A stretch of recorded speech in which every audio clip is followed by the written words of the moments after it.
listener. This is Brian from Break It Down Security. Last week, me and Mr. Boettcher went to DerbyCon, so we are kind of taking the week off. We'll be back with our regular podcast next week. We recorded a bit of audio while we were there with some people who were attending, as well as having a nice lunch with Hacker Hurricane, Michael Goff. We were talking about anti-forensic stuff. So the final piece of audio you will hear is our second annual podcast with fellow podcasters. And just want you to know there's probably some fairly salty language on that segment. So if you have small children around or that's just not your thing, after the talk with at Surkatty, Surkatty, Mr. Osman, you can just turn it off then. So just a little warning there. So the music you'll hear when I finish my intro is the Whiskey Bend Valley Boys band. And they were a bluegrass band that I heard when we were interviewing or discussing with Michael Goff and Mr. Boettcher the anti-forensics bit.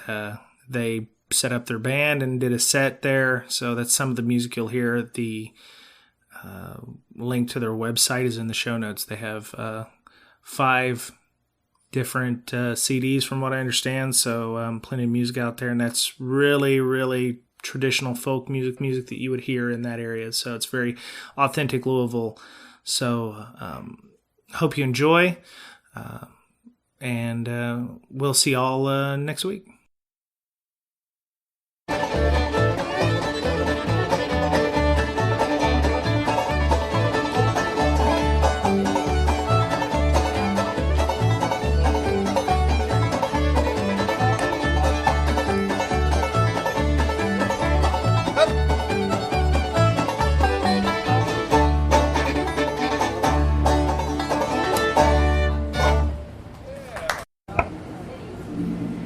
So we're at DerbyCon, and one of the talks that came up was, who is it? It's Dual Core? Dual Core's talk is coming up later. It's on anti-forensics. All right? So you asked the question. Why would a pen tester want to do anti-forensics? I mean, it's hard enough to catch these guys for most defenders as it is. Yeah. Why would they want to try and cover their tracks? Well, see, when I first heard anti-forensics, I was thinking it was going to be more like anti-reverse engineering, because I saw a talk at HushCon, and we talked about this earlier, where they said that, you obfuscate your code, and thank you, Brian, and different Brian, he's our waiter, who was, they were obfuscating their code to make it so that when it decompiled or when you reverse engineered it, it looked like crap and you couldn't figure out easily what it was. So you said that anti-forensics is trying to teach like what the bad guys are doing. Yeah, so from an anti-forensics perspective, you're trying to break or cover your tracks for the stuff that forensics people generally look at. Yeah. Deleting prefetch or certain registry keys, MUI cache. You're altering the system so that I can't see what it is forensically that I would look at. Because most people do not have their systems configured so they have to rely on the IR guys and the consultants have to go into forensics mode with all these fancy tools because people haven't configured their logging correctly, and so it's much harder to obtain the information. Yeah. Anti-forensics is, hey, how can I cover my tracks, get rid of some of the stuff that you're going to look for so I can hide myself and get away with it. But the fact that they're covering their tracks is an indicator there. You delete the logs. Hey, that's an indicator. Somebody deleted these logs. We need to look at this right now. Yeah. So is there sneaky ways of deleting logs without having a log entry coming up saying, hey, the logs were deleted at this time? I mean, this is something you guys look at in LogMD, right? Yeah, all the time. So the best way is don't delete the logs, because it's real easy to generate events to rotate the logs, because Windows by default has no log size of any measurable state. But even if you were to do what we tell you, a gig on the security log, or at least a half a gig, but generally a gig if you're doing the full-blown logging security, I'm just going to populate it with nonsense noise. In PowerShell, one of the things with the new PowerShell 5 stuff, 4104 is a big event, script blocks that we can do, 4103s, module loads. But 4105s and 4106s are incredibly noisy. So if I wanted to hide what I was doing in 4105s and 6s, I would just generate noise. I wouldn't delete it because that's a dead giveaway that I have to go into forensics mode. But the rotation of the logs, just throwing a bunch of nonsense noise, making it look like an error generated, is going to be really hard for a typical analyst to say, oh, something fishy's here. It'll look more like an error if it's done right. So sorting through the trash was kind of like what we heard with, what was that, a year or two ago with Neiman Marcus? They were talking about we get so many alerts that it's hard for us to sift through and find the noise. So, well, in that case, those are just badly, those aren't alerts.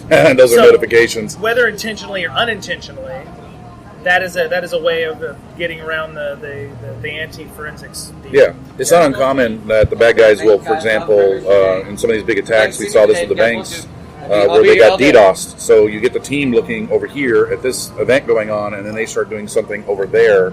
And so some aspects they're doing that anti-forensics, right? They're morphing their attack to some other place and getting you to focus your resources on something that's really hard. And, oh my gosh, we're getting DDoSed. We saw that in the gaming industry as well, where we get nailed with an incredible amount of traffic, and for our first thought was, we need to watch the other place and let these guys work that one, because that means they're going to start screwing with us. Yeah, so misdirection. Yeah, misdirection, misdirection.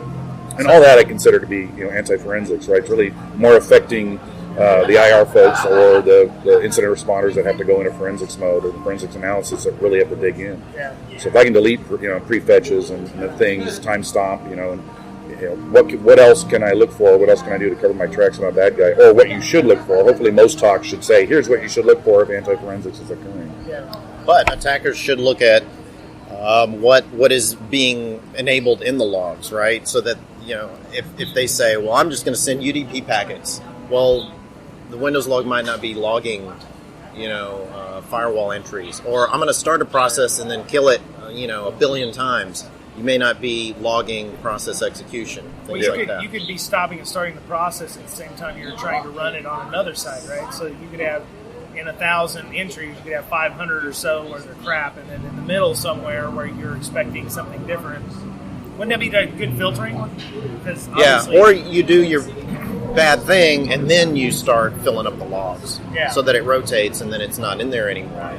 Now you got to know if your target is using log forwarding as well, because it's going to get captured if they're doing log forwarding.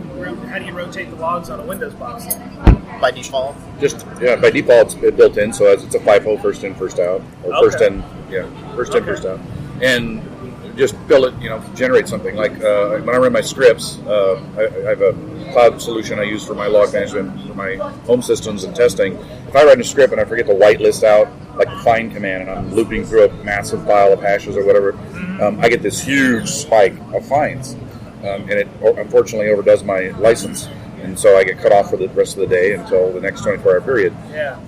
Same scenario. I could just literally look like, make a script that just gone wild to rotate the logs, so that I wait, I do my thing, and I just whoop, and then let it rotate, and I'll spike up that noise, and Windows will just rotate that right out. Now, log management, obviously you're collecting it. You clear the logs, it's really like the best indicator, because in the case of the Chinese, when this one guy would keep clearing the logs, we had everything go to Splunk. So looking at the cleared logs, we know that, Chinese hacker Bob was on these boxes. Okay, look for this behavior on the other boxes. Is that other guy didn't clear the logs.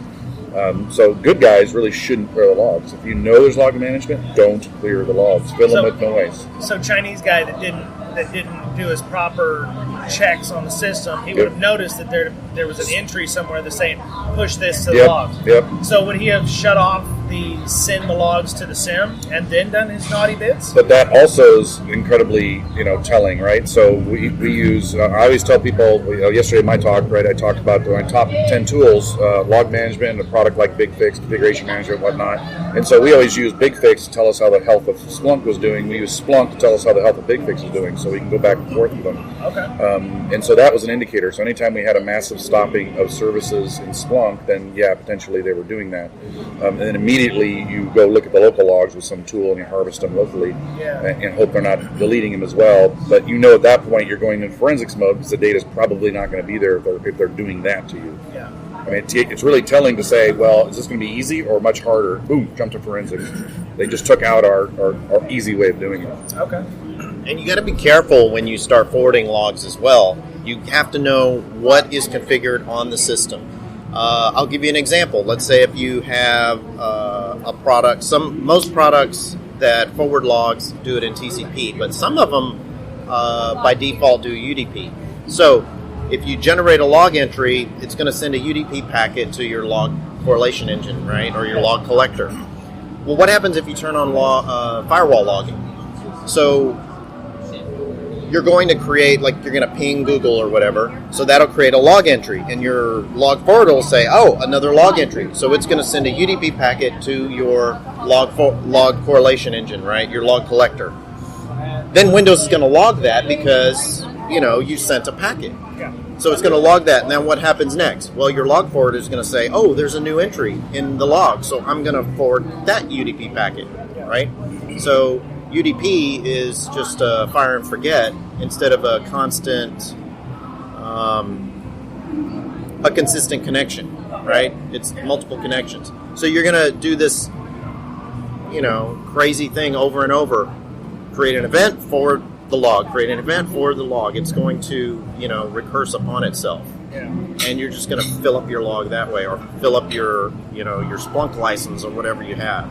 So you got to understand what's running on your system first before you start doing all these advanced settings. Okay. Well, that's another thing too. I think Carlos Perez has a module for Metasploit that checks for a lot of the things that the Windows logging cheat sheet tells you to turn on. So he's looking to see if, hey, did these people turn on what Mike tells you to turn on? And okay, now I know what kind of noise I can make or not make to get detected. Another thing, from an anti-forensics perspective is you look at all these other things, but hey, if you turn on all this logging, it's going to make an incredible amount of noise for a pen tester or an attacker to try to turn all of that off. Yeah. And so that's another way that it can give you a great idea on the fly when it's occurring that something's going on. Very cool. All right. So, since this is really the first podcast we've ever done together, because last year at DerbyCon, you were too busy doing the talks, what do you think about DerbyCon this year so far? I mean, we have one more day. It's Saturday. We're joining a lovely day in Gordon Biersch here in downtown Louisville, as it were.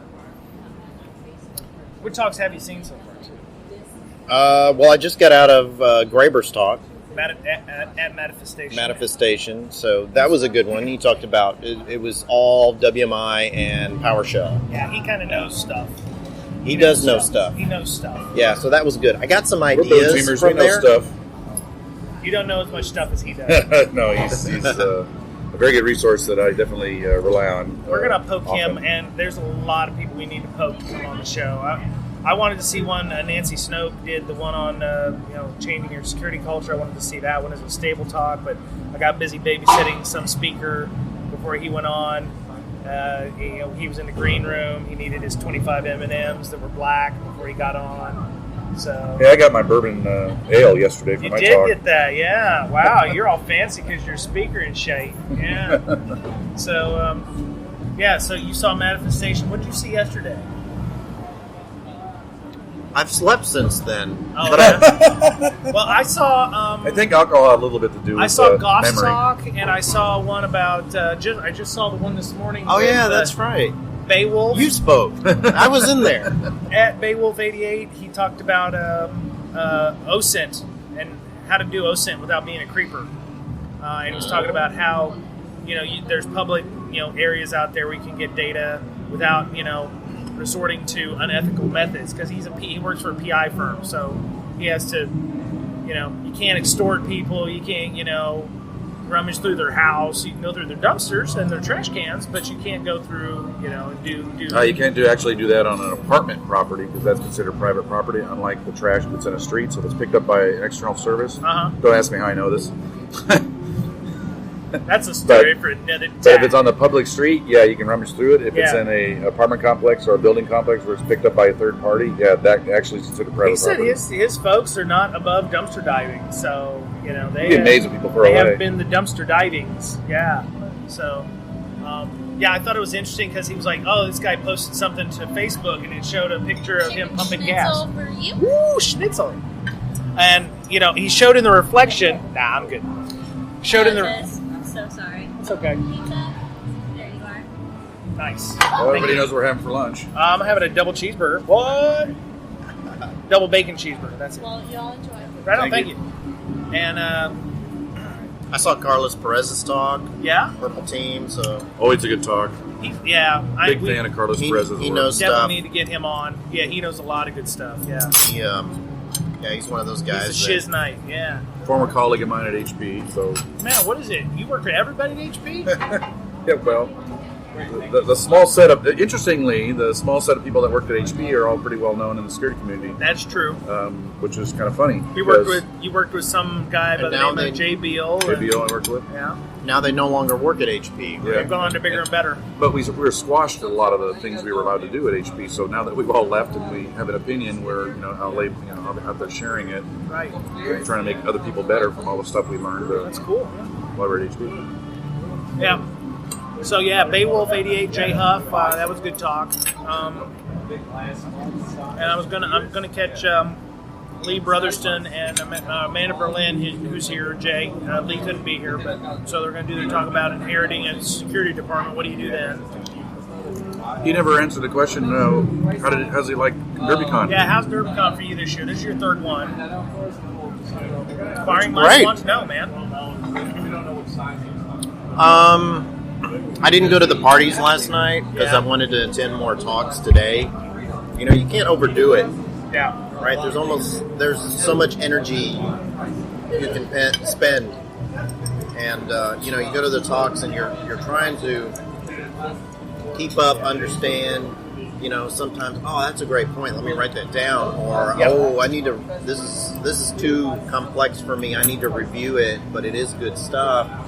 So you're like marking it down. I need to watch the video. Yeah. And that takes energy too. So I'm just trying to, Hey guys, pace myself, everything good? right? Yep. We need anything? No, I'm good. I got ketchup. You need any mustard or mayonnaise or anything? No, Hey Brian, say hi on the podcast since you just added yourself to the podcast. That's Say hi. Brian. That's Brian and Brian and Brian. All right. Hey, Okay. hey guys. Yeah, I'm on a podcast. kind of. Hopefully, Shortly. the audio doesn't sound like shit from the band and everything. So, yeah. Language. It'll be explicit. So, We put that tag, yeah, put that tag on later. It's around 15 and we minutes. do have ketchup now. We have ketchup. Sweet. I think one of the biggest things at DerbyCon is probably one of the better cons for this is HallwayCon. So I think one of the best talks Brian and I attended yesterday was HallwayCon with Daniel from Mandiant, who's doing a talk on Sunday in regards to PowerShell obfuscation. We spent an hour in the hallway talking to him. Really? I mean, literally an hour. I was like, I need to go to this talk, but right? We will be talking to him more. Mandiant is not an official sponsor of the Break Tech podcast. Well, these guys get, fortunately, the ability to do this research, and Daniel had gone to my talk and training in B-Sides DC, and so he follows, from a logging perspective, what we do with the PowerShell. And the funny thing about this particular con is last year, I was about to release the Windows PowerShell logging cheat sheet, but I had to hold off because Ben 10 did a talk about not PowerShell, where you could actually just call the DLL instead of execution. And so I'm like, now I got to put all that into the PowerShell cheat sheet so people realize this is how you can detect the not PowerShell condition. And now Daniel's doing a talk tomorrow about how to obfuscate the stuff we tell people to look for and harvest out of PowerShell logs, 4104 events and 4103 events. And he's going to show you how to obfuscate it so that the stuff I tell people, invoke expression, he can actually break up into multiple pieces. So now if you search for invoke expression, you won't find anything, much like malwareans use when they're putting scripts together. And so it completely, Brian and I working on LogMD, we're like, oh man, because we harvest these logs already, but we're going to do some more intelligence on these logs. And so he was asking, how are you guys planning to harvest that, the intricate details, the interesting artifact things that we call interesting artifacts. And he broke all our reasoning in regards to that because his talk, well, obviously we'll know more about tomorrow, but his tool he's releasing. And so HallwayCon, the talent that comes to DerbyCon is kind of unique because it's like a star. It comes from all directions. Where talking the West, you get pretty much West Coasters. Talking the East, you get pretty much East Coasters. Not a lot of us will fly across country. Mm-hmm. But Derby brings a variety of everybody, very high talent. So the HallwayCons are incredibly valuable. Nice. Yeah, and he's not just breaking up what we're looking for. He's taking things out that PowerShell says, well, I kind of know what you meant here. Mm-hmm. Instead of writing the word com, you write a C, but okay, I know you meant com here because it's 80% there. So it's auto-correcting like the Linux kernel itself. does. So Yeah. how do you detect that if the whole thing's not even there? That's the challenge. Yeah. So we'll have to try and figure that out. So HallwayCon. Yeah.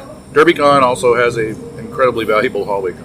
Yes. Yeah, we got in at midnight, and then I was just talking to people in the hall for, I don't know, It was a lot 2 hours. Well, okay, the bar. With beer. So there you go, and just, you know.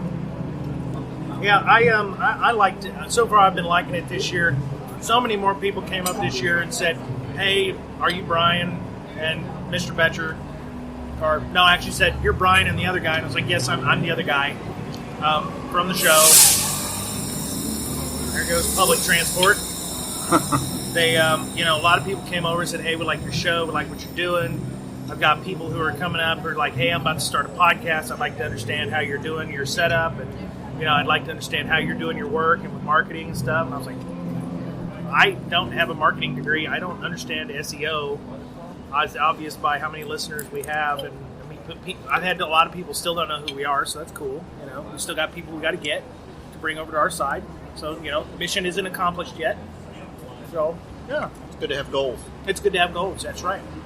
You're telling everybody you want them to come over to the break side. Yes, Darth Break over here. Yeah, wants everybody to join the dark side here, or the Pretty blue soon side. you're going to think you're a Sith Lord or something. Shit. No, my wife and family keep me nice and grounded. Just when I think I've gotten off the humble pie, they put me right back on it. All right, so okay, we're recording. We're in the LobbyCon of DerbyCon, and I'm with Osman. Osman on Twitter. Yep. Osman. Actually, on Twitter, I'm at Surkatty, which is Surkatty. Okay, It's got impossible. it. I know. Braxton E. Braxton. Yeah. Okay, so you're one half of the Sound Security Podcast. That is correct. That's right. Sound Security out of the Pacific Northwest. Yeah. The beautiful Pacific Northwest. That's right. We're fellow Seattleans. Yeah, Seattleites. Seattleans. Yeah. Yeah. So you were telling me this is your first DerbyCon. Yeah, this is my first DerbyCon. So I've been going to. I think my first security conference was actually DEF CON 19. So I'm still pretty young in terms of the industry. But I've been to ShmooCon. I've been to B-Sides Seattle, Portland, Las Vegas, and now I'm expanding over to and Hack in the Box Amsterdam. Now I'm expanding over to Derby. So it's been pretty fun. Very nice. So this was your first one. What did you think about it?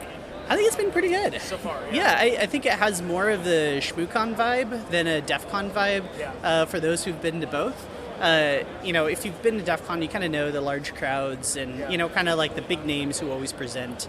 But Derby is different in that it's a little bit more tight-knit. It's limited in terms of the people who can come.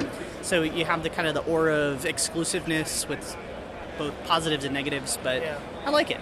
Yeah, this is my second one, and the first time I came, this was my first real one. Yeah. Because and then like 2 months later was like B-Sides Seattle, which was smaller. Yeah, much smaller. Much smaller, more intimate. I like to call it. It's not smaller; it's intimate. Yeah, exactly. It's more community driven. You probably won't have as many rock stars, but I feel like you still get great content because you have the people who might not be as confident or don't think like their content is good enough for DEF CON or good enough for Black Hat. But in reality, of course, it's like everybody who's standing on stage kind of started with like, I don't know if anybody's going to like this. Let me try and let's see what happens. Throw it at the wall, see if it sticks. Exactly. So like the barrier for entry of the smaller conferences is much lower, and I think the quality that you get is much better as well. Yeah. So you've been, which talks have you gone to in the past couple of days? Let's see. I just got out of John Strand's talk about trends in pen testing. Yep. I also went to, let's see. Let's take a look at the Friday schedules. Today I got a kind of a late start. Yeah, but, everyone did today. I came down at 7:30, and there was about 4 people in the lobby, and I think those 4 people probably didn't go to bed. Yeah, they exactly. probably saw the day start come back up. Yeah, I actually just got out of the Grids talk on fuzzing basics. Okay, yeah. It's something that I'm trying to do a lot more at work. It's been really interesting to me. Unfortunately, the talk was a little bit more kind of more beginner if you've never fuzzed before. Kind of basic, yeah. Yeah, that's fuzzing basics, and that's fine. Yeah. It's just, not exactly what I was expecting. And then, let's see, what was the other? Oh, N80's anti-forensics talk. That was really good. We actually talked about that one at Gordon Bierce, me and Mr. Boettcher and them. So what was the discussion about the talk? I mean, it was how to get around forensics and not evade forensics? Well, specifically, kind of the first half of the talk was about memory forensics. Unfortunately, I have to leave like halfway through the talk, so I only got the first half. Yeah. But it was great. So N80 has given... so he has a repo on GitHub called Anti-Forensics. And by the way, the second GitHub repo also called Anti-Forensics is actually my GitHub repo. Nice. Yeah, and it's based off of his work. I didn't copy his scripts, but I kind of created areas that I think haven't been covered yet. Yeah. But going back to his talk specifically, he talked about deleting PE headers after a program has been uploaded into memory, or has been launched into memory, or is running in memory, excuse me, be technically correct. Yeah. And he just showed how, most common memory scraping analysis tools like volatility won't work when you don't have those PE headers actually defined. So I thought it was quite interesting. Yeah, I mean, anti-forensics... You can't necessarily remove all evidence of things that have occurred on a particular system. Yeah. But what you can do is either kind of remove as much as you can or alter the artifacts that remain. Mm-hmm. And, in 80s talk kind of covered both areas, both removing and kind of altering, which I really liked. So yeah, we were gonna. I've got him underlined because I knew there was no way I was going to be able to get in there. Because it was probably standing room only. Yeah, it was pretty good. Plus anything that was PowerShell related, as long as it's got PowerShell in the description, it was like the line was around. What the corners is up with that? It's sexy, man. Oh, it's so sexy. Yeah, if there's if there's a theme for this year's Derby, it's definitely PowerShell. It was last year too. Oh, is it? Yeah, okay. PowerShell Empire Manifestation. Oh yeah. That last year. Yeah. It was in that room right there. Yeah. And all the way around, and people were like, I want to get in. They're like, yeah, you can only get in when other people leave. And nobody was leaving. And there was people waiting like that there to get in. Yeah. I mean, tomorrow you got Daniel Bohannon doing obfuscation PowerShell techniques and such. I mean, so we had the original founder, or one of the original creators of PowerShell also gave the keynote this year at Derby. Okay. John Snow.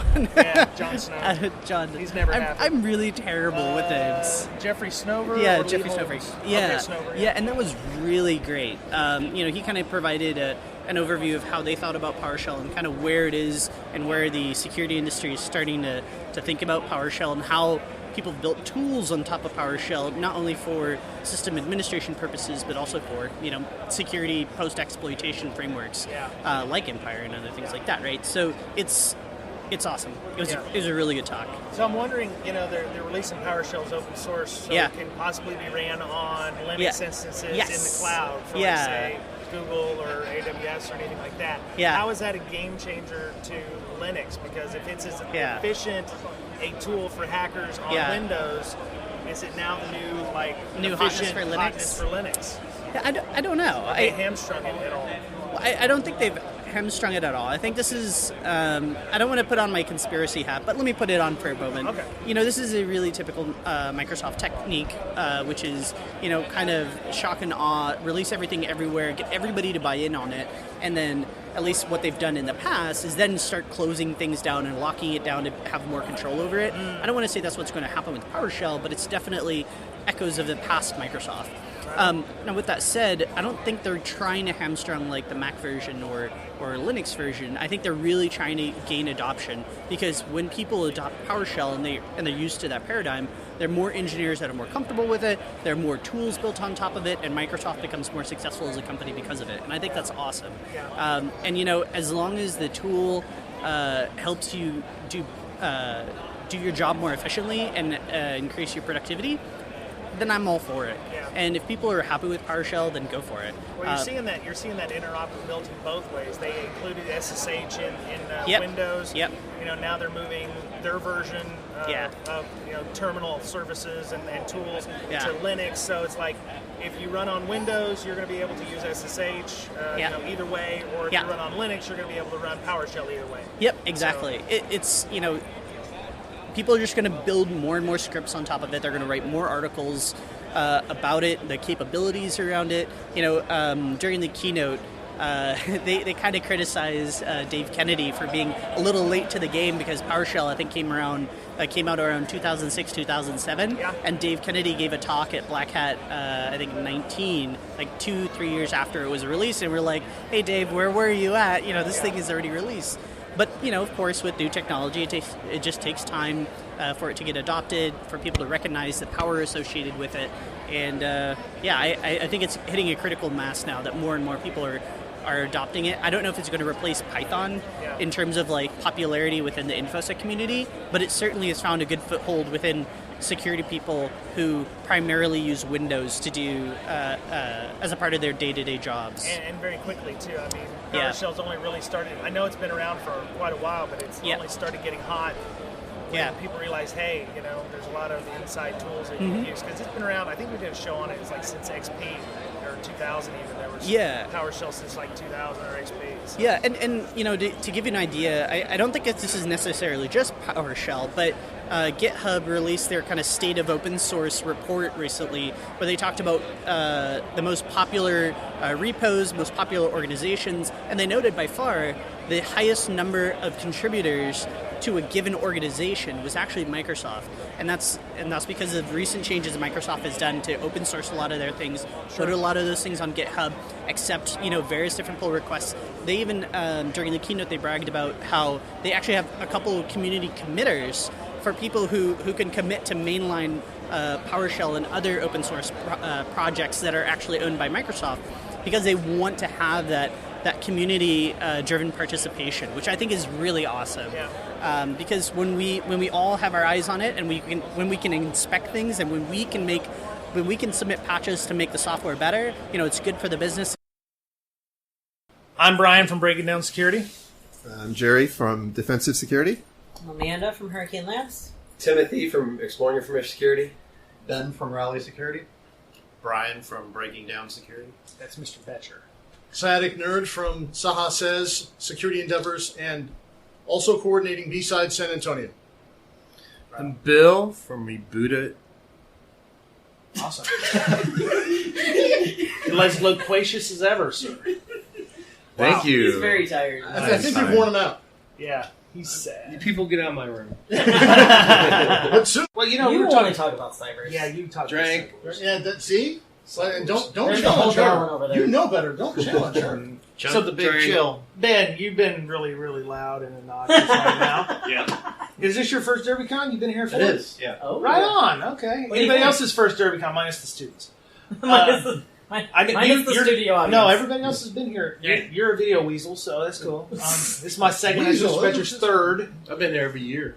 You're wearing the same Since color. March. Easy, Grandpa. Yeah, I know. I remember when they first opened up this stream. Back in the day, they didn't have streaming audio. Or a Hyatt. We used walkie-talkies and we liked it. What do you mean used? We're still using those silver. I used to tie an onion to my belt anyway. So, what did you think about your first DerbyCon? How's it been so far? It's been pretty good. Yeah? The talks were interesting. Definitely better than watching them online. Which one did you see? Sean Metcalf's talk this morning. I saw a couple yesterday, and then after Sean's talk, I just started drinking, so... You're not so was it that bad, or...? That's the question, right? Was his talk that bad, it just forced you to drink? You're like, that's enough. Yeah, I like to thank all of you that came to my talk. Oh. I would have. Crickets! Tickets? It was great. It was how to be more professional in InfoSec. We'll have to have you on to talk about that. I got that down, though. I mean... Yeah. You are I'm the most professional broad I've ever... That's right. You're a walking HR report. I was going to say, am I allowed to I've been told that many times. Because I ran into you, actually, back at in B-Sides Las Vegas, and around the pool, literally ran into you around the pool. Right. Yes, Right? And you were bringing joy to all of the boisterous InfoSec children. And children. That could be taken a lot of ways. But I'm just curious if you talk about these, if you bring the shenanigans, if you're fond of actually trying to socialize with folks when you come out to these things. If I socialize with people? Well, yeah. No? Not really, no. No, okay. My I problem... stay in my room. And so seriously, so did you get a chance to socialize with a lot of folks? Everybody, seriously. It's the best. No, it's the best thing. Well, you're all in my hotel room. That's all I know. Well, yeah, but we're not all on the couch. I woke up here after you gave me a soda pop. So I don't know how that happened. I had some free candy and a hard candy. It's hard candy in the room. You're not that old. What is you? Now, my whole problem is, it's like, I follow you on Twitter, but I don't know what you look like. You know, He's not half on the people like SciaticNerd. I don't know what the hell you look So like. you're saying the badges should be everyone's Twitter? Yes. Yeah, maybe a freaking option for name tags if you want them. You know, at least with Twitter handles. So maybe that's on us. Maybe we have to bring something that says. Yeah, you're going to be. Somebody I know does that every con he goes to. It's his Twitter profile picture. Yeah.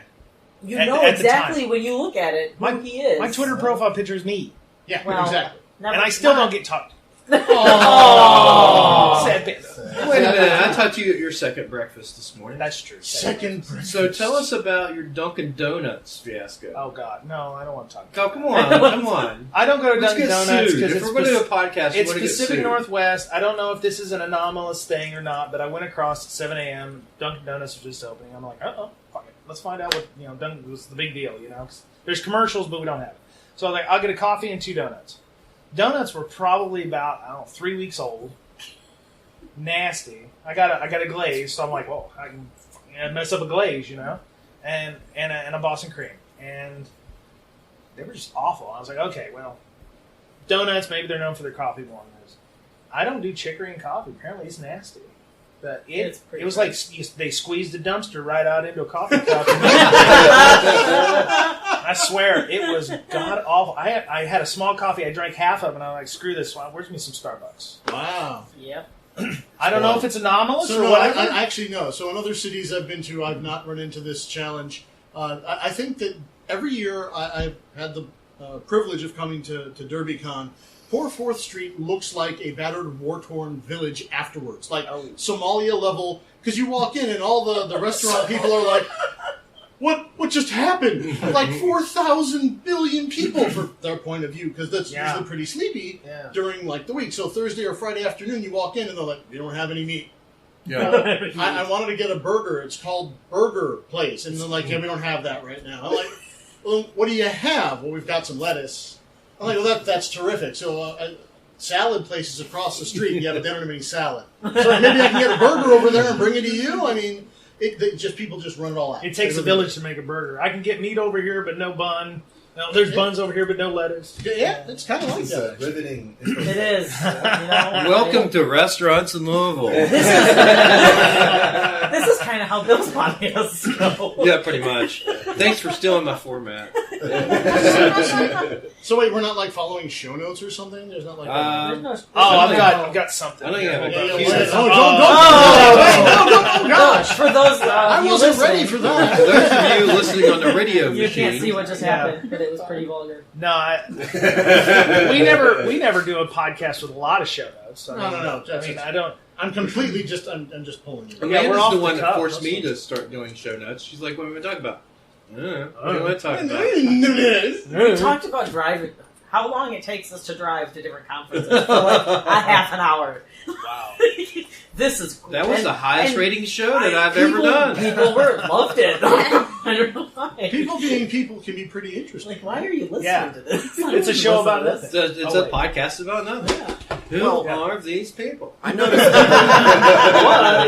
What is the deal? There's a lot of facial hair at DerbyCon. I've seen all kinds. Yeah, from the little I goatee shaved right to before I showed the up. inverse Hitler. Inverse Hitler. You see everything. Godwind. I saw one of my friends from Seattle. His name is Osman. Hello, Osman. He's on a sound security podcast. He was like, I was going to describe myself, but he was like, I got brown hair. Oh wait, I got beard. No wait. I'm wearing jeans. I'm wearing cargo shorts. I'm wearing a black shirt. I'm wearing a black shirt. Yeah. He's like, I'm sort of brown. Oh no. And I was like, what? You're a hacker? Oh no, can't do that. So he's like, yeah, I was just gonna wave. I said I had my purple shirt on, so he found me instead. So yeah. All you white guys look lots the same. of facial hair. Very manly and rugged. It took me 8 months to make this. So. Okay, nice. That's good. Is it like a chia pet? You just kind of glued it on? Or? Exactly. Sadly, this spread the chia seed. Spread the chia seed on your chin. Yeah. I would trade to actually have more of the actual... The keep me from getting sunburned hair. You should put chia seeds on top. You know, I thought about it. Actually. We could do the reverse Hitler like he's doing. You know, Dave Kennedy probably knows a good place to get a hair transplant, from what I understand. Oh wow! Well, I can't confirm nor deny. I use it. He'll ice you. I wouldn't challenge this person. I challenge Dave Ken to ice me right now because I've not been iced and I feel left out. By the time this comes out, you'll be home. It's safe anyway. He'll mail you my house. He will mail you a 3-week drive to my house. Be careful. He will. I actually would not put it past Dave to send someone to your home or your place. No, you're right. It could happen. And there will be a random icing, and you'll be scared. And he'll write it off as business a couple expense. more weeks. He has a conference too, so we could just take it then. That's true. What conference? Secure WV, which is November 18th. Is that right? Does anyone know? Nope. Yes, okay. 18th through the what? 20th. I'm glad I have my secretary with me. 18th through the 20th in South Charleston, West Virginia, securewv.com. Okay. And then we also do a conference in the spring called AIDE, the Appalachian Institute of Digital Evidence in Huntington, which is at Marshall University. Okay. So we try not to get Bunch of too youngins crazy there. Yeah, we got a lot of kids. Bunch of youngins. Makes lot me of feel very children. old. Great. At least we can remember stuff. Never Oh, yeah. Wow. Sick as bird. Final grades aren't out yet. So, Mr. DeBlock, you have a lot to say. Yes. What have you been doing today? Stuff. Thrilling commentary. Thrilling commentary from Mr. DeBlock. And commercial Yeah. stuff. Yeah. So what did you see today? So I do love the streaming because this afternoon, I went to a talk this morning, went and had lunch. I was like, I'm going to head back to the room, turned on one of the talks, took a shower, did some other stuff. But what's great about it, and I just sat there because I was like, well, track 4 is like a sauna. And one of the talks is in track 4, so I'm like, apparently they don't have like AC or fans. Or Which one's track 4? That's the one right near the elevator. Oh, the one I was in? Yeah. Did I have a good time? Yes. Okay, good. That's what the streaming people told me to say. Oh. Okay. So what about breaking legs? Well, what's great about the streaming is that you can walk in or you can tune in, and 10 minutes in, if it's not your thing, just go click a different link. So, and this is new this year. Yeah, and you don't feel as bad as trying to sneak out and having the door slam on them as they're heading out. And, yeah, exactly. They feel bad because I've been a speaker and I know that seeing people leave is always a little bit. Yeah, it's like, no, go, come stay. I'm sorry, I saw. Well, You're on stage and you have a mic. You can yell at them. Right. Well, sit your ass down. Well, my perspective. It's getting really good. My perspective on that is if they're not getting any value out of it, that's fine. Go find something else to do because that's what this is all about: is coming here and learning or meeting people. I actually think the talks are secondary to just interacting like we're doing now with different people. Yeah. I'm constantly like, hey, I'll be right back with a group of people. And I go upstairs and come down and I meet someone I know in the elevator. And then I talk with them for 30, 40 minutes. And it's just constantly going around and around with that. So, sure. That's pretty much what I do is I come here, go. I actually, last year I think I saw 2 talks total out of 3 days. This year I've been past that because they are recorded, but I have a list of 23 that I still have on my watch list. So I want to kind of balance it out a little bit more of interacting with people, but also going to some of these talks so that I actually see that. And I've gotten a lot of good value out of going and watching some of the talks. So Did y'all notice more LobbyCon this year? That this podcast is going in the toilet. Oh, great.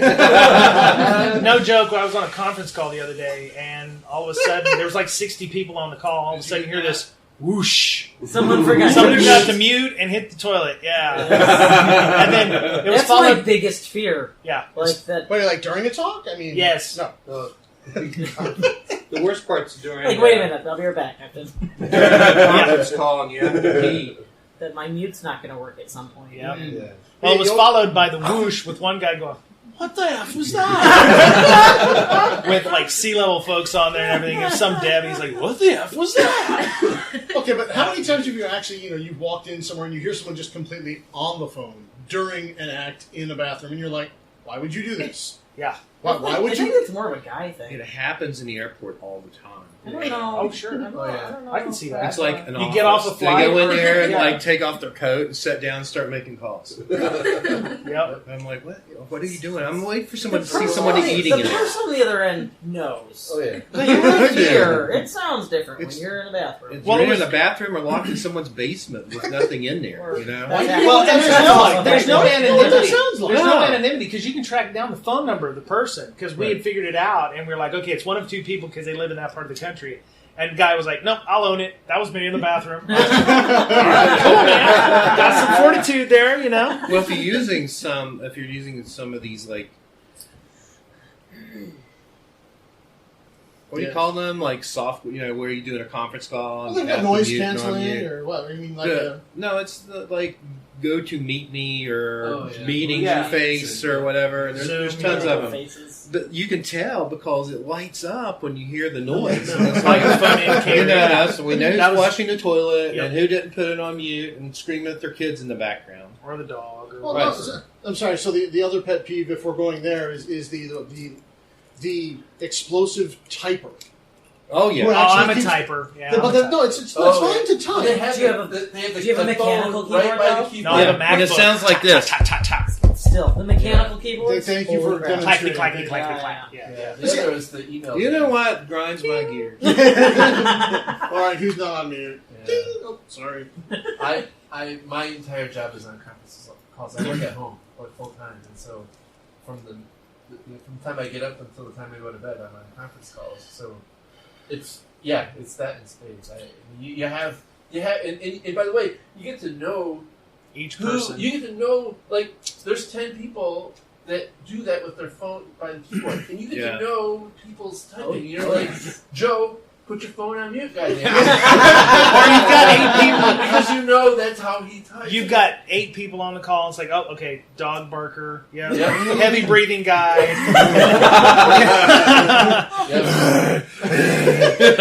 Had a person with a parrot once. Oh gosh, that's pretty distinct. And then there's always the crying child, the one who's got the kid. Crying kid. Somewhere just a little further away, but you still know they're working from home. Yeah, the yippee dog. Guy who lives in third world country, so 5-0's always rolling through his neighborhood. So I do have a I called that actually my By the way, neighborhood, actually. I was going to say something. And they forget to put themselves on mute when they tell their dog to shut up. So you know their dog's name. Shut up, Skippy. You better go tell Charlie to stop. Lock him in the room or something. Yeah. What's wrong? Did Jimmy fall down the well? Or the guy who takes another call while he's on the call with you and forgets to mute the original one. No, especially if he's working for a different company at the same time. He's like juggling. Job interview while he's on the phone. Yeah, I hate that other company, man. Yeah, I'm really quit this bitch right now. Yeah. So you attended the Jason's talk earlier this afternoon, then the one to talk about how to social engineer your way into another job. No, I did not do that. Out of the job. That's truly what that is. Yeah. That is. Right. So let me ask, actually, in terms of, as podcasters, do you guys find when you go to other cons that, I don't know how many of you have done this either, gone on to panel conversations and actually made a podcast out of it? Oh. How often have you done that or asked to do that? He's done it. I have done it. Yeah? So, easy. How'd it go? Whoa. Went fine. I mean, I don't know if they knew I was recording, but I did get their permission. So I did get their permission afterward, and everybody was like, "Oh yeah, that's cool." Oh, okay. So cut and paste. Get everybody at their best. Answering questions. Probably does better than a normal podcast. Yeah. Well, they stay on task. They stay on track. They don't When get there's off. audience. They don't talk about butterfly collections and no mono collections here. What grinds their gears and what restaurant do you get in? Web conferences called. Web conference calls. Have you seen the YouTube video of the in life conference call? Yes. Oh my god, it's the best YouTube video ever. Accurate. Yes. So one thing when I moved the mic, I apparently turned it off. So we got to re-record the intro. Oh, that's okay. Okay. And that's everything cool. that we've talked about for the last. Yeah. Everything we talked about for the last 3 hours. We missed the intro and then you talking about your talk. Okay. Yeah. So that's the important part. So do we want to do the rest of the end or just do it right in the middle just to make it more irritating? Well, Let's wait till the end. I'm kidding. We'll wait till totally the kidding. That's fine. Yeah, We'll fix it. We'll fix it. Don't no. That's right. Who said that? Oh, That's see, that's the reason I don't edit. You know what? You and Ron Moore worked on the Twilight series. He was the special effects guy, and he said the director would shoot scenes that were like supposed to be in snow, but it was the middle of summer in Alaska. So the director was like, "Oh no, we'll fix it in post." He's like, "No, I don't think you understand. Adding snow is not cheap, and rendering it in every freaking frame." I went on a cruise with him, and he was showing documentary stuff about it. And he was like, wow. It went way over budget on the Twilight thing just because this guy didn't understand that. Oh yeah, we just fix it with computers. We'll just computer it up. I hate editing. It needs to be. It needs to to be. shows. I've re-recorded entire shows so I didn't have to edit one small thing because it was easier to me than editing. Yeah. I used to edit a lot of ums and ahs and stuff. And then Uncle Armor Guy, who's not here sadly, said, "Yeah, don't do that. You lose the essence of the person." So, Right. I do a lot of uhs and I realize it, which is why I don't listen to my own podcast because it drives me nuts. For the first 8 months of doing the podcast, I had to psych myself out by saying it was Mr. Boettcher and some other guy on the show when I was editing my podcasts. I do that and it would take me 3 to 4 hours. Really? Yeah. What is that supposed to do? Like, I can't. Well, in my case, it is. I don't want to listen to my own voice or watch my own talks or anything, so I'll open it up in another tab and pretend it's someone else. And I would listen to it and I'd go, man, Boettcher made a great point. That other guy, he's a dumbass. And I was like, oh, right. I have a question. How do you count the number of listeners do you have?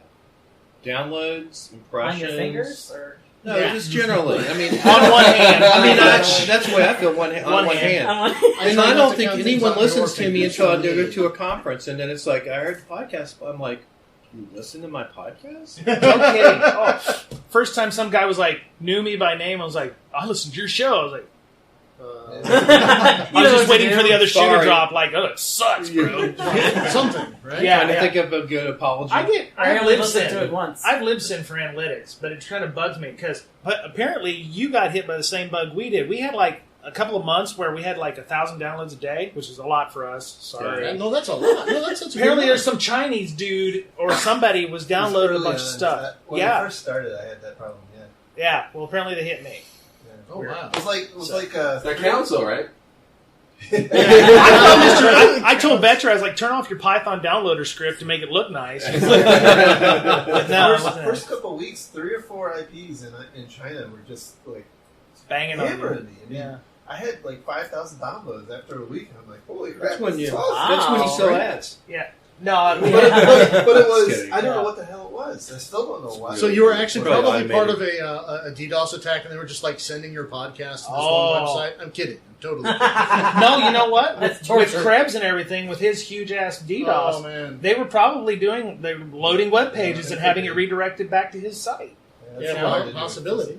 It is? It could have been a university over there. They told their students, hey, this is your final exam. Listen to these stupid Americans and quiz on it. Yeah. Maybe so. Maybe we're revered as gods and like... Or it was like we'll never know, but we can ancient culture. We can dream. Yes. So I would like to share a terrifying story of the very first podcast episode I attempted to record was with my phone. So that's how I quickly learned you never, ever, ever do that ever in 1,000 years. Easy, Jay Gorlick. Easy. That's a terrible idea. Well, no, it was a terrible idea. But after the phone actually locked up right as I finished 45 minutes with a kind person who was willing to sit to do it, they were willing. They were awesome. They came back. They had stuff to do. But they came back later, and someone loaned me a proper recorder. Yeah. And it went much, much better. And I've always, if you want to talk about getting scared into making sure you have backups for your backups, I mean, so I actually now, because I actually thought that pocket recorders were garbage, right? I mean, because I remember the old Olympus, it sounds like everyone's underwater. You rewind 42 times so you can retake the notes. Well, these things now are on par with, near professional sound for like, if you pick them up at pawn shops or resale, they're like $30-$40. Yeah. And so I take not those, not that kind. That's really nice. I'm talking pocket digital recorders. Yeah. Like obviously for notes for class. Yeah. And I just loop them through one another. And that way I actually have a backup. And it doesn't sound terrible. I mean, it sounds pretty listenable. Yeah.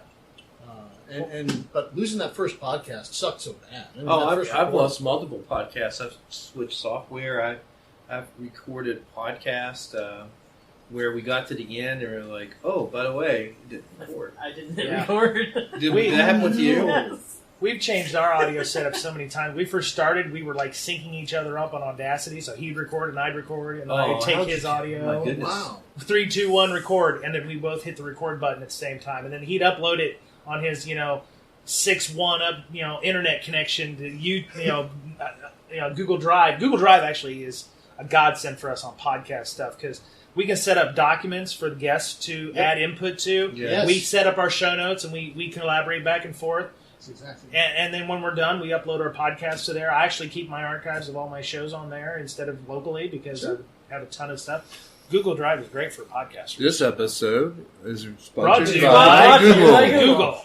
That's right. No, I agree. Like, Lee and I use that for writing and editing each other's chapters because you can change it to review mode. Yeah. Put all your comments in, what you think you want to change, blah, blah, blah. They can accept it, they can delete it, whatever. Yeah. Google Wave is not dead. Google Wave is not dead. And I've used multiple systems like this. Try collaborating with somebody in Uganda. It's the only thing that works. Yeah. As a Johnny Long, Google Hacking, because you can't really send around huge chapters because he doesn't really have the bandwidth. He didn't have the bandwidth. Right. Well, now that Twitter's selling out, we're gonna have to move to Google. Who bought that? Because I really would like to get some money from the stock I own. They're not.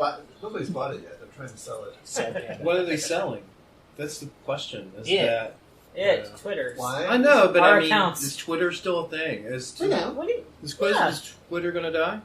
No, it got resold, rebranded, and They come out did. as something else. Shit. Yeah. Well, I guess the heir apparent is Salesforce. So the scuttle is that Salesforce.com is going to buy them.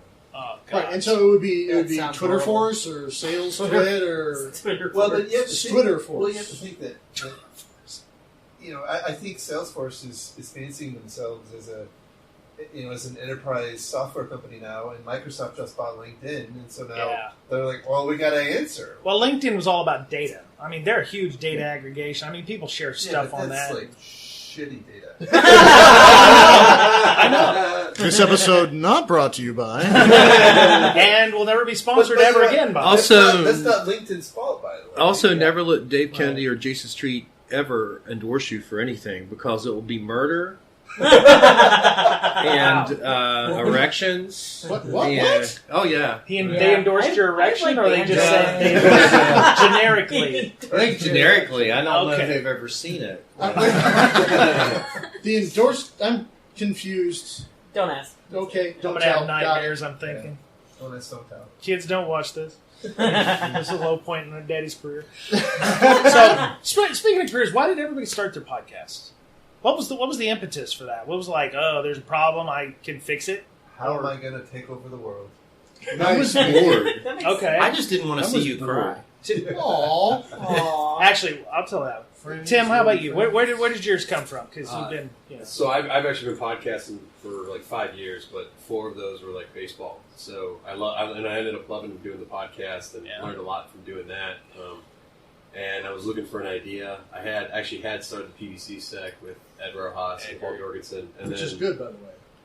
Thank you. And then I've been wanting to do my own, just kind of personal, and so I was trying to think of one that I could do, and I came up with one. I just have a different security professional on and ask them different stuff, and it's actually become a pretty cool thing. I get to meet a lot of people, but it's also bringing content and information security into the podcast space. People they don't have to subscribe to my podcast. They can go grab what they want, and hopefully it helps them, gives them some resources, get them started. Because I've been in information security I guess I'm still relatively new, but I've been in since 2012. How did you get your start in information security? So that's my question, dog. That's another podcast question. Yeah, I was in the Navy for 6 years. Got out, did some IT work. And then I was kind of, for the longest time, I didn't know what I wanted to do. Knew I hated networking, and sysadmin was all right, but it wasn't the greatest. And then just got into security.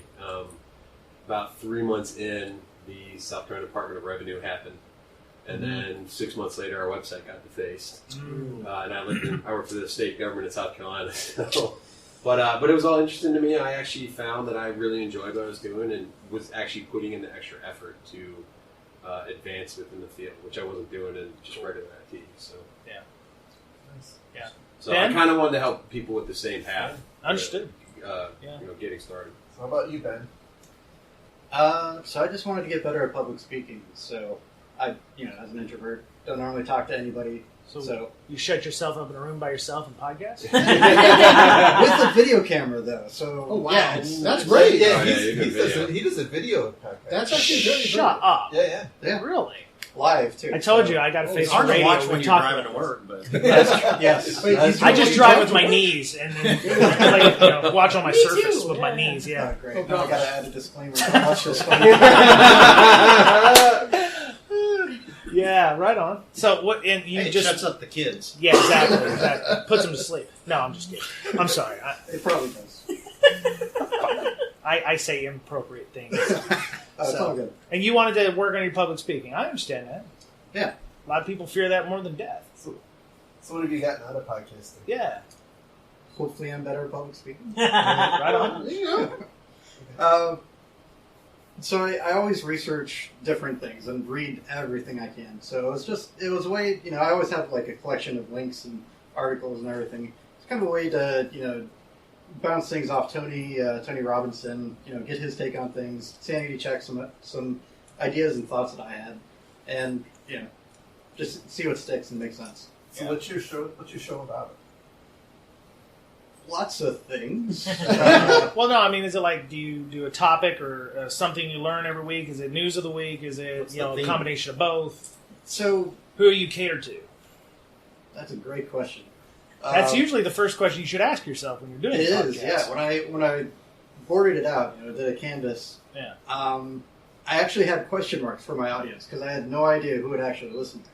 Right? I mean, here's a guy not great at public speaking, doing this thing live. Yeah. Why would somebody watch this thing? Exactly. So, apparently, well, for the most part, we have Harambe chat, so it's mostly filled with trolls. All right. Because Wait a what's minute, better I'm than not trolling there. somebody live on camera, Wow. and your chat actually shows up on screen too. So, Okay. We use it like live stream or something? Oh yeah, it's actually via Twitch, YouTube. Oh, dang. Yeah, Check that out. That is actually that is really hardcore. cool. Wow. Way to go, Ben. Last time I used Twitch, I watched a guy play something on the piano, and he had like 5,000 people on air, and he was like getting $35 a whack and stuff. And I was like, I'm doing the wrong thing here. I should be on there making big fat monies. All $35 of it, right? Yeah. Now, some guy gave like $500 for him to play a song. I was like, dude's just in his living room playing on a baby grand or whatever. I was like, it's obviously doing something wrong. Obviously, the relaunch of Justin.tv has gone well. Yes. Yeah, absolutely. Exactly.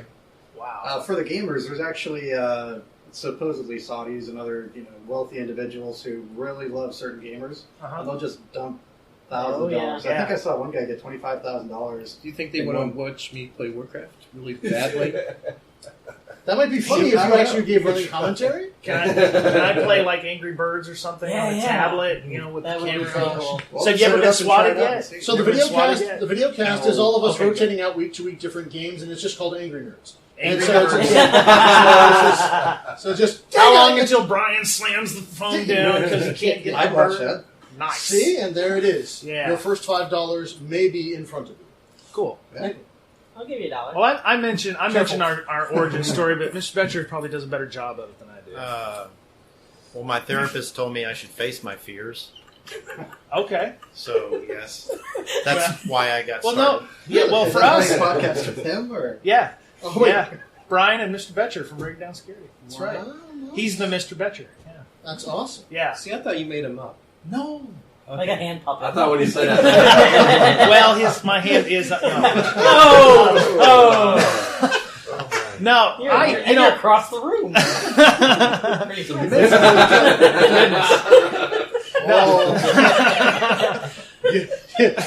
Not a video podcast. Definitely not a video podcast. Thank God. No, see, I don't know. I just agonized over for about 6 months as to what to do, and I was trying to figure out, should I do a blog or should I do something? I'm not anybody in the information security field. I was trying to get myself out there to find a better job because I didn't like where I was working necessarily. not with you, but you were great.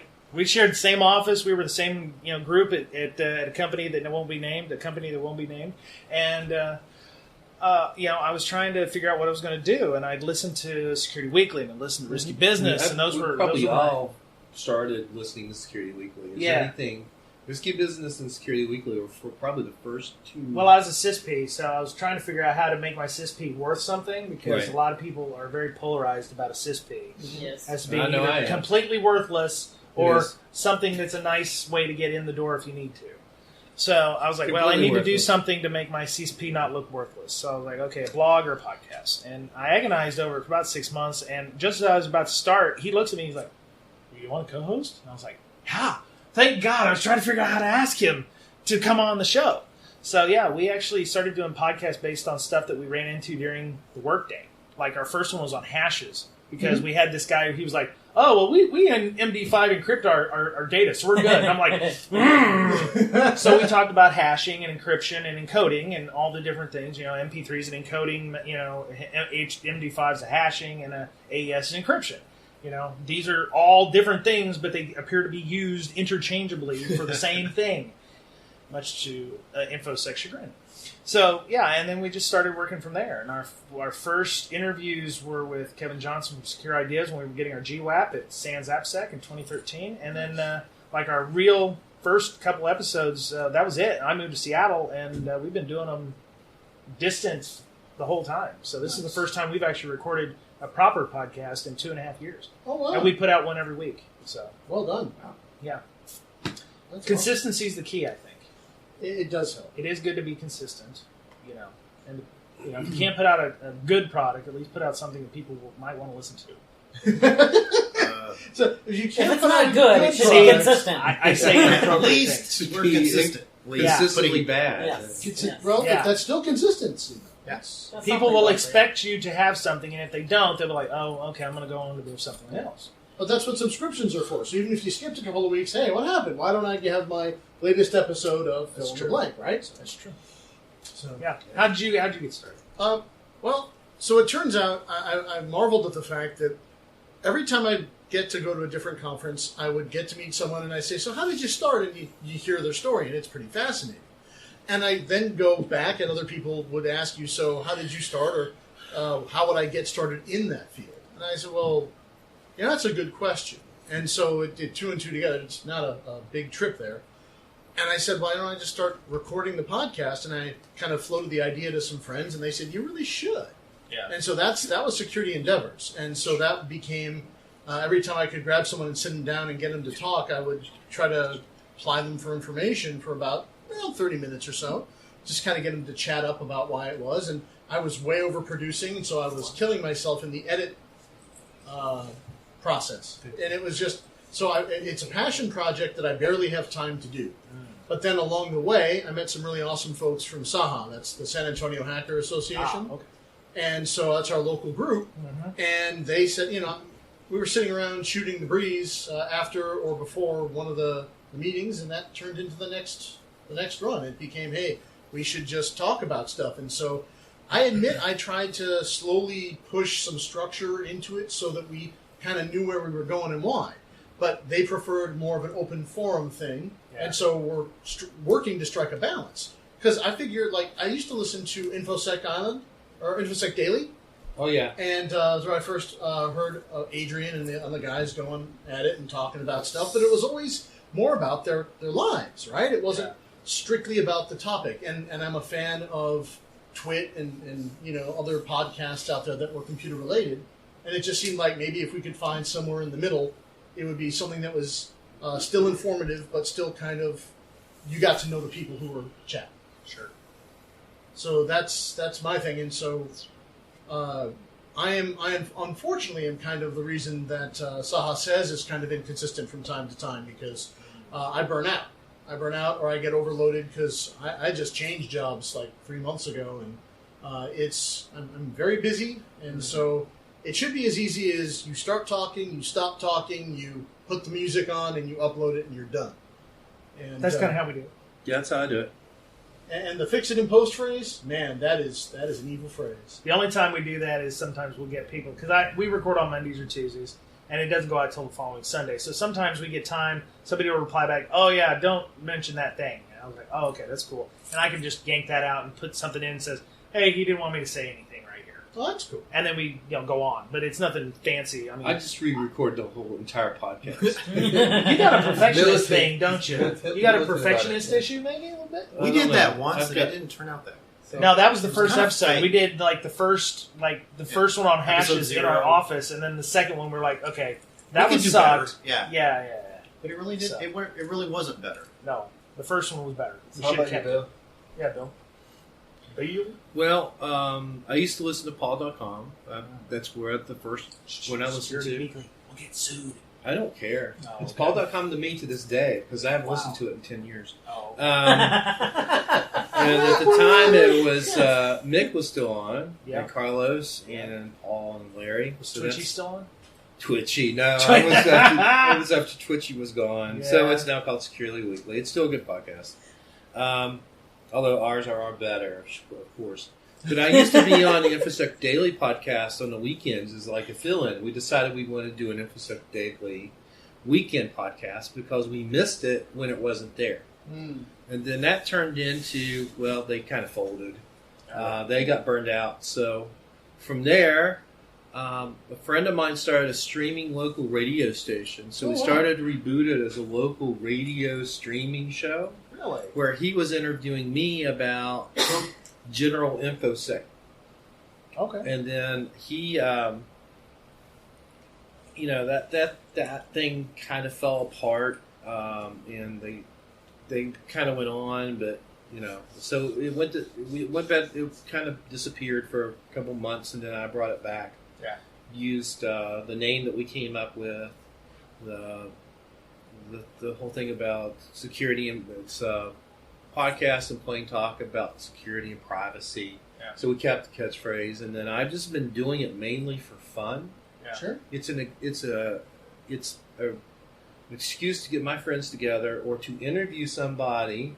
Like I interviewed Sabu and Weave and Amanda. That's an interesting threesome there, isn't it? Were they all in the same episode? No, they weren't. They're okay. separate episodes. And then lately, what we've done is we'll get on with like Rick Heise from 3 or 4 Geeks, or Benny Carnes, and we've been doing that probably pretty steady now for a while. Cool. It's our way of vlogging the whole secure WV HackerCon thing, and we vlog other people's InfoSec cons as well. But I mainly do it for fun, but there's sometimes that I have to skip a week, and I didn't record one this week because scheduling. School's kicking my ass You got this this year. one here. Yeah, that's true. Yeah, that's what we plan on. I School's plan on putting been, this out late. School's been tough this semester, so I haven't had one. Well, I mean, look at Got a what bad crop of students. Look at what you have to work I with. can put up with, yeah. Crack that whip, dude. Just Jerry, where'd you come from, man? Nowhere. Well, I mean, how did y'all start? Because you guys, you're very much like us. You knew each other since like he was neon. Well, High to a Grasshopper, is that where you were headed? That's it. Yeah. I knew Andy for 25 years or more. You're not that old. I'm pretty old. Pretty old. And so since you were 5. Yeah. Nice. Very good. Yes. Well done, you. Way to go, Info Sister. So I had been thinking about, actually, it was InfoSec Daily that got me thinking about it, but InfoSec Daily was very, in my mind, red team focused. Yeah. But I really liked the information in the format, so I actually thought about starting a podcast for a long time. And the one thing that held me up for almost 8 months was trying to pick the right music. What? Really? Oh my god. I don't know why, right? Well, we all fixate on something. Looking back at it, I don't understand what the hell I was so, because it's... So how did you fix that problem? Eventually I settled, right? I'm like, yeah, good enough. Okay. Well, see, I had that problem, so I wrote my own music. Huh? Easy. Nice. Amadeus. Well, no, I mean, it was like... I didn't want to use something that was like... Chopsticks for everybody. I I didn't want to use something I had to license. Basically, had written my own music in like GarageBand, which was just throwaways. Projects, and I'm like, I'll just use this. Nice. That's right. What it is. If I thought I could get away with actually just doing that into the microphone, well, PVC Sec, they start with opera or something. Fair we Day could or never something. find music, so it's just like we'll just start singing it. I think it was just gonna be a joke the first few times, and then that was just our thing. We're gonna pick some music. Because you can't get sued for singing horribly. Well, you can, but And Scrattle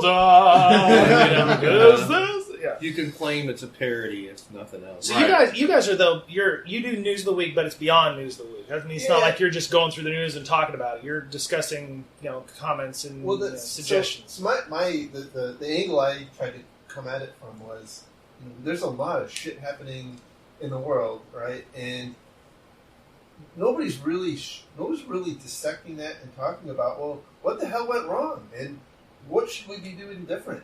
Right. And so I thought, well, that's that in my mind, that's what people need. That's what I wanted. And so for me, it was not only an opportunity to help other people, but also it makes me sit down and find out as much as I can about any given situation and try to figure out, well, what the hell went wrong. And if I were in that position, what would I have done? Either to respond better, prevent it, whatever. And so that's what the podcast is, right? Yeah. And you guys have come a long way from playing Dukes of Hazzard in the backyard. Yes, that's right. 25 years ago. Yeah. I don't know what Dukes of Hazzard is. I'm a young child. I'm a child of the '80s. So we haven't heard from Amanda about her. Last but not least. Oh, how I started podcasting? Yeah. I started a new job and they asked me if I wanted to do it. So I said well, there you go. Wait, company. Oh, so Hurricane Labs and they wanted you to do that? Well, they already had. They had right. Well, they didn't know me enough. You picked the short straw, and nobody else wanted to do it. So. You're in the barrel. You're in the barrel this week, and she's loud. Let's have her do it. No, that's fantastic. Wow. Yeah, yes. I haven't done any lately. Just so I work from home, and they didn't really have a remote mechanism to do podcasts with the other people. Sweet story. So, shut up, Bill. Damn it, Bill. Nobody asked. This is my room, so I will say what I want to say in this room. So how does everybody record? We do Skype, which may go away if they screw up the Mac version and take it back to an interface. I was using Skype, and then I was using Skype Call Recorder, and it just kept having problems. Yeah, so we switched to Google Hangouts, using GoogleLive.com. Yeah, I find Hangouts probably works better for some people who especially use Linux in our group, because it's like I could talk to Boettcher or I could talk to the guest, but Boettcher and the guest couldn't talk to one another because they had like Linux on Skype, which is like using. Well, there's a new version actually that came out last month. Yeah, I know. Skype. We had Ben Johnson on from Carbon Black, and I could talk to him. I could talk to him. I couldn't talk to both of them at the same time. Every time we would try to connect all three together. That's just Skype, though. Yeah. Well, I was Skype on Mac, he was Skype on Windows, and he was Skype on Linux. So there's no interoperability between applications. So we got around to it. You got to get the right combination with Skype. You got to invite the right people in the right order. Yeah. God, I love me some of that Google's. I want it a lot. Wow. So we use Skype, and it's been we had started with Hangouts, and we thought, well, wait, something's going wrong. One of our participants from Saha Says, Vesh, he was actually experiencing this weird. He would sound like he would turn into a robot or something. He'd just get all break up. And so we said, well, let's switch over and see if that makes it any better. Yeah. So we switched over, and it kept happening. Like, oh wait, no, it's his connection. So he's got a microwave connection or something strange or different.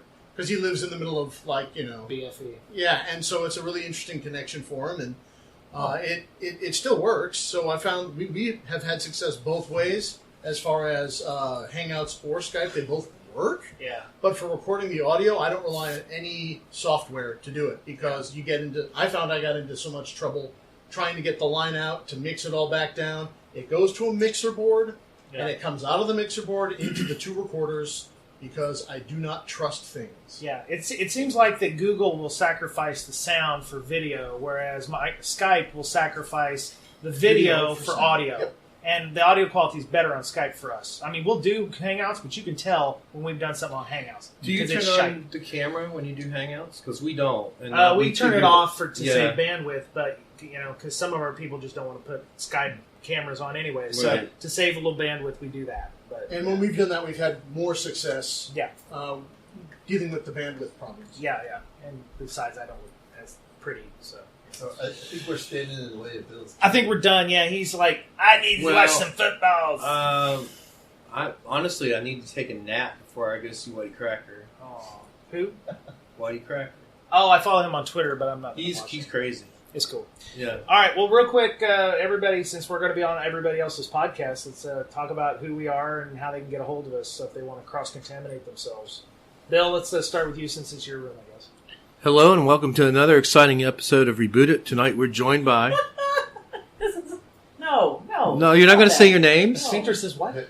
So I'm... Jerry Bell. This is the closing before the intro because we have to redo the intro. Yeah, so you can find me at rebootitpodcast.com and on iTunes. Okay. Well, I'm SciaticNerd, and I'm actually heading up the passion project known as Security Endeavors, or you can look for us in Saha Says, which is also in Pocket, iTunes, and Blueberry, and anywhere you find fine podcasts distributed.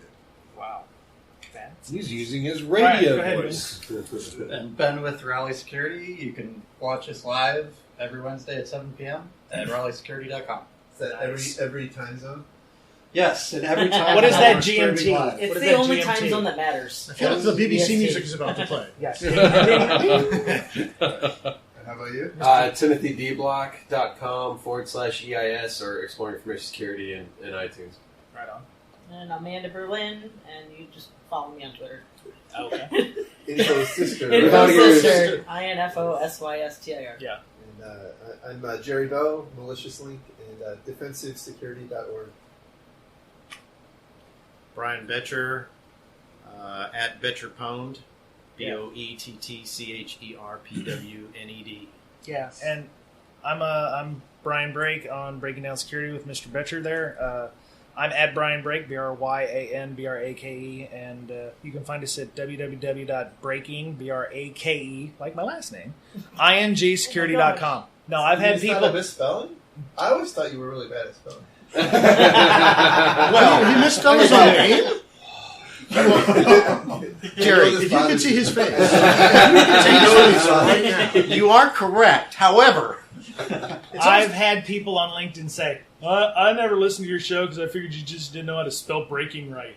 Really? I have screenshots of some idiot who told me that, and I was like, dude, maybe you figure out the name. And he's like, oh, sorry, I didn't mean to be a dick. You should be happy about Too this. late. It proves someone was listening to the podcast. No, I posted on LinkedIn with the name and everything. Darn it. Look, here I'm trying to make it a positive thing. I know. Some people are being shallow and pedantic. Well, he would never listen to it anyway. So I told him, he's like, I would pay for some. He's like, I thought you maybe had English as a second language. I'm like, whoa, what? Let me guess, you worked in IT or InfoSec, No, right? he was like a business development guy, and I was like, boy, you ain't going to be selling me anything in the future. So, everybody here has got great podcasts. We all have rabid fans, so please feel free to check out everybody else. I'm not worried Rabid about competition. fans? Rabid. Okay. Well, actually, what they're all There's that spelling again. As in, if they died, we'd have to do a necropsy on them to see if they were really sick. Okay. All my That's fans just- with the foam mouth, they're all downstairs. So, Big one. yeah, we will. All right. Well, I guess that's it for the podcast. We'll try this again next year. Maybe we'll, get a room proper In somebody room or else's something. room. Yeah. got a room. Right on. All right, thanks a lot. Take care. Later.